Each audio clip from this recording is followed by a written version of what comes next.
ડભોઈના પારેખા અને મંડાળા વચ્ચેના માર્ગ પર અચાનક મોટરસાયકલ સામે આવતા એક કપિરાજ ગંભીર રીતે ઈજાગ્રસ્ત થયો. તેના હાથ અને મોઢા પર ગંભીર ઈજા પહોંચી હતી, પરંતુ ડભોઈના રહેવાસી ધવલ જયસ્વાલની સમયસરની માનવતાભરી પહેલને કારણે કપિરાજને તાત્કાલિક ડભોઈ પશુ દવાખાને લઈ જવામાં આવ્યો.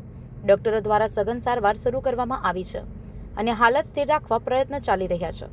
આ ઘટનાથી માર્ગ પર આવતા પશુઓ પ્રત્યે સાવધ અને સંવેદનશીલ રહેવું જરૂરી બને છે.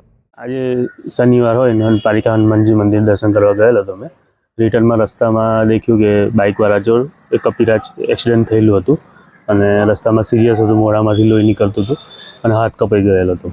હવે મારી ગાડીમાં મેં બેસાડી લઈ આવેલો અને સરકારી હોસ્પિટલમાં એને ટ્રીટમેન્ટ કરાવી છે. હવે કન્ડિશન સારી છે અને વન વિભાગને ફોન કર્યો છે, વન વિભાગને સોંપી દે છે. તમે કઈ જગ્યા પર લાવ્યા હતા?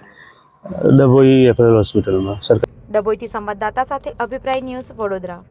વધુ સમાચાર જોવા માટે અમારી YouTube ચેનલને સબસ્ક્રાઇબ કરો અને જોડાયેલા રહો ફેસબુક, ઇન્સ્ટાગ્રામ અને ટ્વિટર પર.